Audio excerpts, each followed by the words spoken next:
Okay guys, yung gagawin natin ngayon, mag-aaral tayo ngayon na gagawa tayo ngayon ng wing.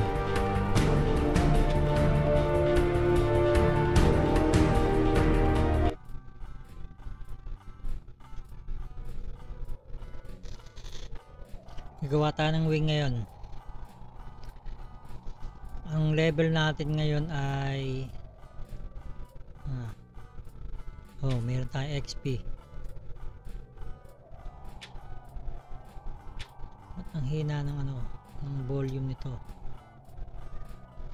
Basta natin ng konti ang volume niya.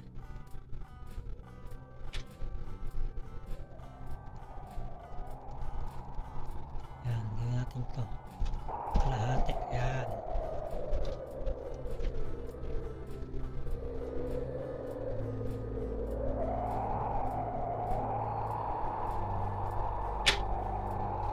So ang level natin ngayon ay level ito, hindi pala, level 171. So dapat may wing na tayo bago tayo mag 150. Kaso hindi ko ginawa yung yung mga daily goal para makakuha tayo ng mga requirements sa paggawa ng wing. Kasi kailangan ng natin itong Tasha Noria. Pakita ko sa inyo kung ano yung mga kailangan natin sa paggawa ng wing. Dito sa Noria makikita niyo yung goblin dito para makita niyo yung materials, kung ano yung mga dapat nung ipunin sa paggawa ng wing dito. Andito nga ngayon tayo sa Noria. Medyo malag lang kasi naka OBS tayo, medyo mahina yung ating PC. Ang daming tao dito.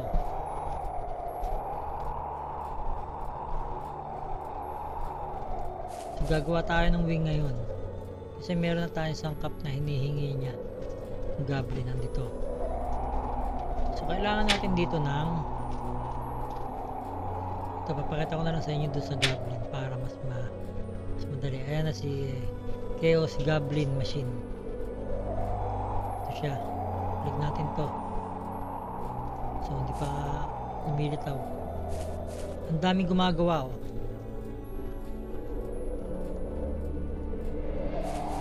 Malapit tayo konti.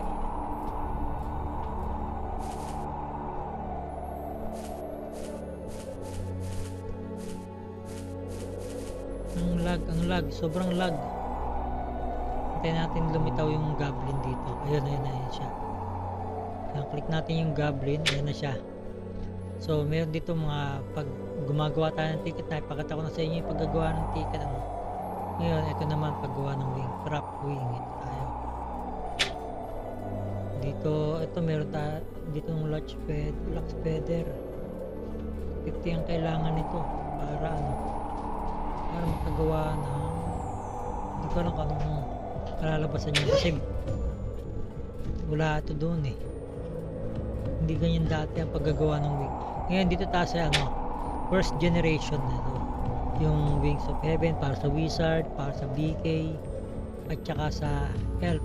Tatlo lang yan kasi itong Wings of Heaven at saka itong Wings of Satan yan, pwedeng suotin ng ng MG o ng Magic Gladiator, kaya alin sa dalawa pwede niya suotin. Ngayon ito, kailangan natin ng Jol, dalawa. Jewel of Creation, dalawa.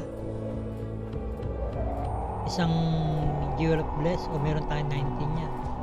So 14 na soul, meron isa lang ang kailangan niya at isang chaos lang. Yun lang, makakagawa ka na. Pero saan ko ba nakuha tong mga jewel na to? Kasi ang hirap talaga ng jewel dito. Dito yung makikita yung mga materials na yan. Pag bago ka pa lang dito, medyo mahihirapan ka hanapin yun. Kaya dito ang gawin ninyo, ang tip ko sa inyo ito, punta ka sa daily goal. Ito tong daily goal na to. Dito sa daily activity, kailangan ma-open mo lahat ng mga baul na yan, yung lahat ng mga box na yan, yung mga baul na yan. Sa pamamagitan ng pagko-complete ng mga daily goal dito. So nakaka-complete lang ako dito ng apat oh. Apat, tapos yung iba mayroong mga nagawa ko yung iba. Pero hindi ko pa nakukomplete to, napuno ko na to, na-claim ko yung jol. Kaya dito mo makukuha yung jol. Ngayon, pwede ka rin mag-hunt sa monster, sa mga golden sa Tarkan. Pero napakahirap, sobrang madalang. Sobrang hirap. Dito sa daily goal, madali lang. Gagawin mo lang dito. So, na-completed ko na siya ng 2 beses. Kaya, nung una kasi hindi ko to ginawa. Dapat pala ginawa ko to noon pa. Bago pa ako mag 150, di sana meron na sana akong wing. So, hindi ko pa siya nagawa. Ngayon, kung nahihirapan ka talaga, gusto mo na magkaroon ng wing, pwede kang pumunta dito sa trade. At ito, trading hall. Meron kang mabibili dito. Gamit yung MU points. Ito nga pala yung MU points natin ito. Itong ating MU points. Ito. Yung MU coin, yan. Yung MU coin na yan, ito yung gagamit natin pambili dun sa trading hall. So, MU coin cannot be used to buy or stock item in the trading hall. Oh, hindi pwede, cannot be used. So, anong kailangan gawin? So, anong dapat gawin dito? Cannot be used eh. Bound MU coin cannot be used. So, anong kailangan natin dito? Coin.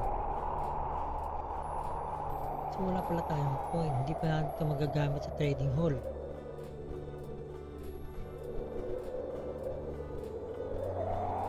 Tignan natin doon sa trading hall kung ano yung meron dito. Trading hall, trade. So, ano to?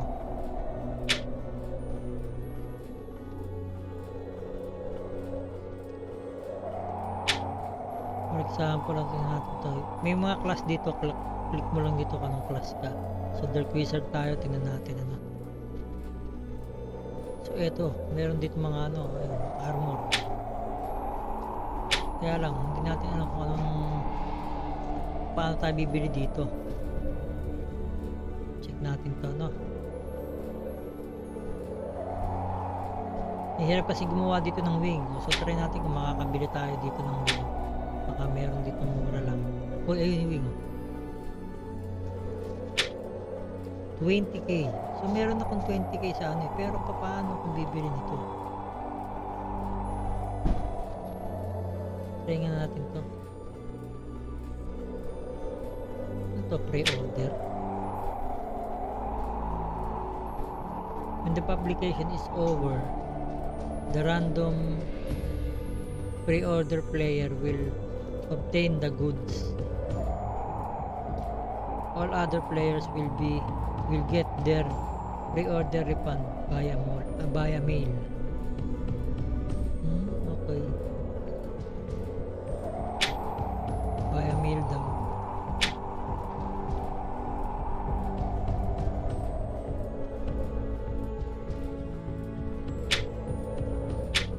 So, hindi ko alam talaga paano makakabili dito. So, kung mag-a-add tayo dito,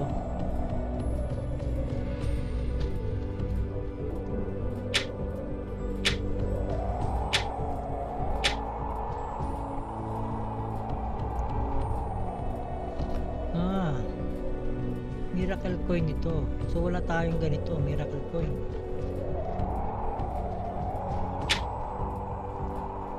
Miracle coin pala yun. So, hindi talagang gagawa tayo ng ano. Ito yung miracle coin. Ayun, wala tayong ganito. Para magkaroon ka nyan, magtatap up ka. Totoong pera to. So, never mind na lang. So, dito tayo. Yung bound coin, wala. Yun pala yung maano sa trading, you know.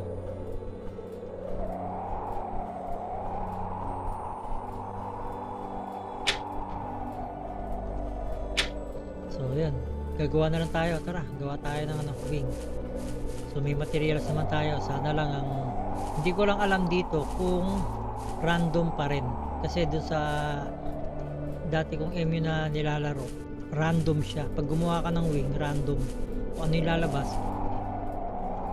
pwedeng pang wizard, pwedeng pang BK, pwedeng pang elf. So ngayon, ito, kakarap tayo.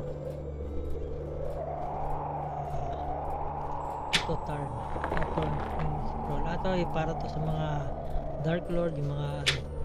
Ito ang kailangan natin. So, kompleto tayo yan. 1, 2. Okay. Ready. Sana, ganito sana hindi siya ano. Subukan natin ito. Grab natin ito. Success rate is 100. So, ibig sabihin, 100% magkakaroon tayo nito. So, grab na natin to. Oop. Ay, ito yun lang ang lumabas. Pang BK. So, wala pa rin. So, anong gagawin natin ngayon dyan? Wala na kung ano. Tingnan natin dito sa ating inventory. Ayun, ang nakuha. Hindi ito para sa atin. Pang ano siya. Dark Knight at saka Magic Gladiator. Wow, sayang. Eh, defense ignore, ignore ang ating option. Nakuha ignore, oh. Wow. Wow. Ignore yung ating nagawa. Ibig sabihin, gagawa ako ng BK, ganun. Or Magic Gladiator. Wow. Ang ganda ng nagawa natin, oh. Ito ang magandang option dito sa wing. Ignore, kaso pang Blade Knight, sayang naman, hindi pa naging pang wizard. So gagawin natin dito umor. Oh, ano to? Stack.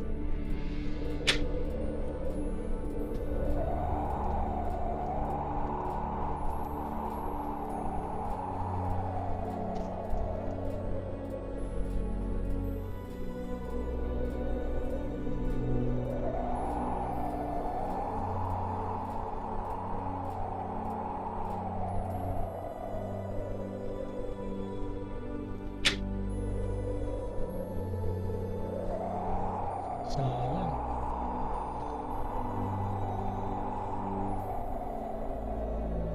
May 10% trade tax. Ba, may talaga may trade tax pa, no?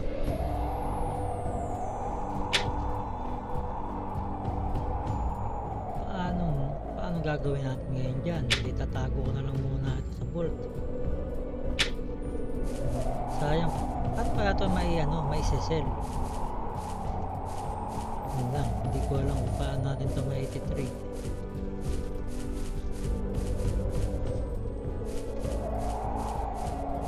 Ano tayong magagawa dyan? Tago muna natin ito.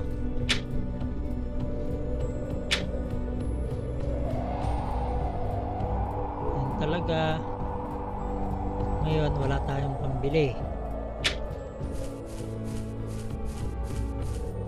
Maghahunt na lang ulit tayo ng jewel para makagawa tayo. Sayang naman.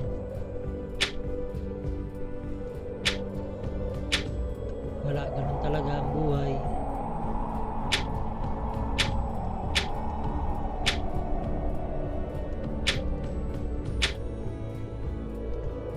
Benta natin ito. Ano kasi ito eh, MU coin lang to eh. MU coin.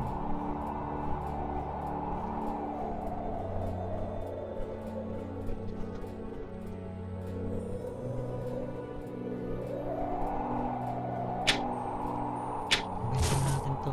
Meron lang tayo dagdag na MU coin.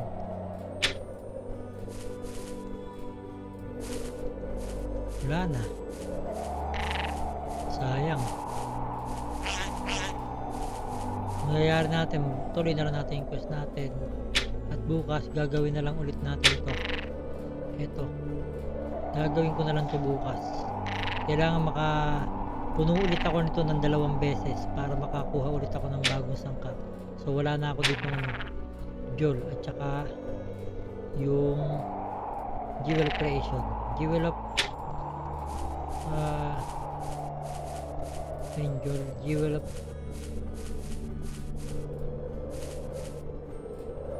wala na, jewel of life at saka jewel of creation kailangan natin. Kaya lang wala na, 2 lang yun, nakuha ko lang yun. Ito ninyo, lacking na tayo ng 2 piraso ng jewel at saka jewel of creation at saka jewel of life, kulang tayo. So hindi na tayo makakagawa, sayang. Sana ito sana gumawa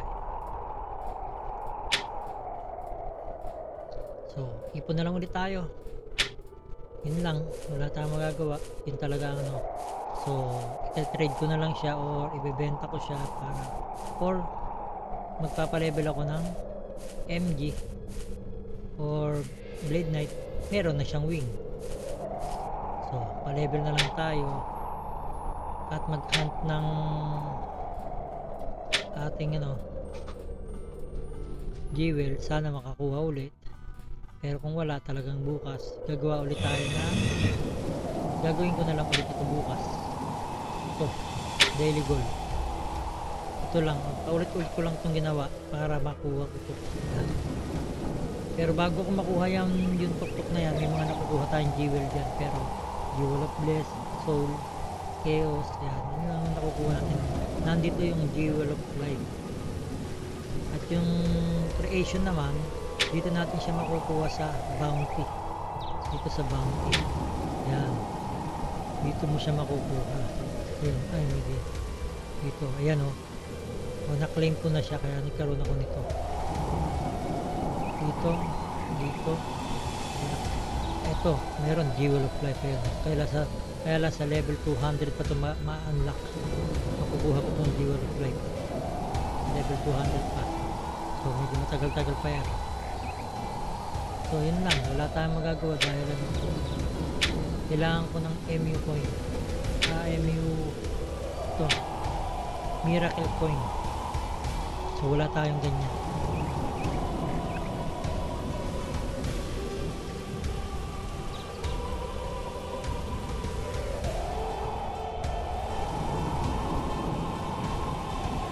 Hindi siya makakabili,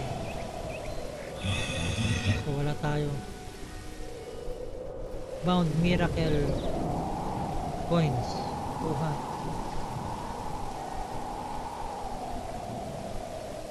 Yung bound miracle coin wala yung miracle coin ang wala talaga sa atin, 0. So kailangan natin yun, wala tayong ganun.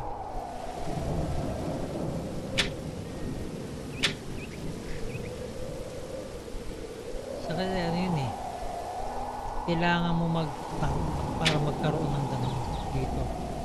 Ayan, trading hall purchase, ito recycle super gear, ano to,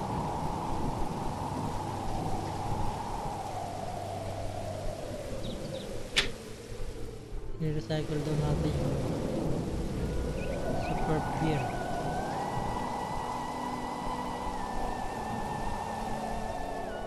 Ano gagawin?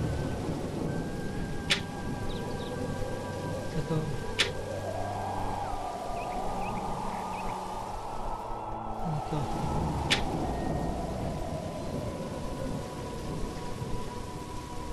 sayang to, 20k lang, wala.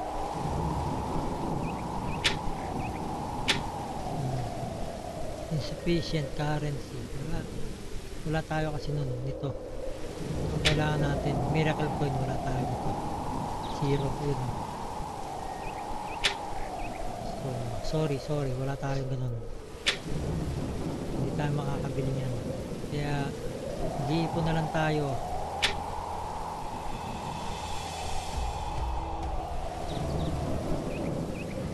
At jewel of life wala, material 10k, excellent parts, rings, 10k, 15k.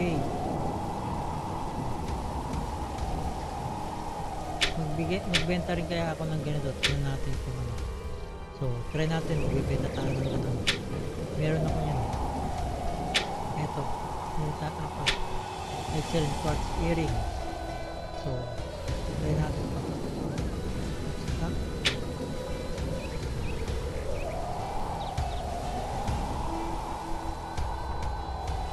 Unit 1.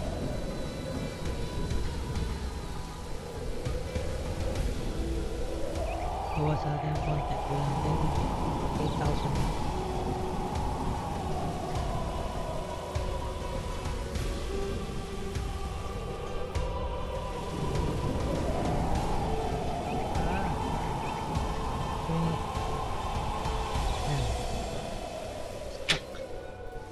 Natin kung mabibenta siya kasi isa lang muna yung binenta ko. Ito lang yung pwedeng mabente. Tingnan natin, 8,000. Pag nabili yan, saka natin bibenta yung iba. Yan. So set up a stall. Set up a stall. Empty range 4 hours.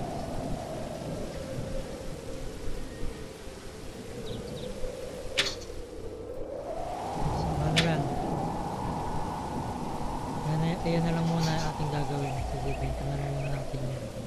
At babalikan natin yan sa susunod na mga araw para malaman natin kung nabenta na. Update ko na lang kayo kung mabibenta yun. Pag mabenta yun, ito pwede kaya ito o destroy lang ito. Excellent quartz earring.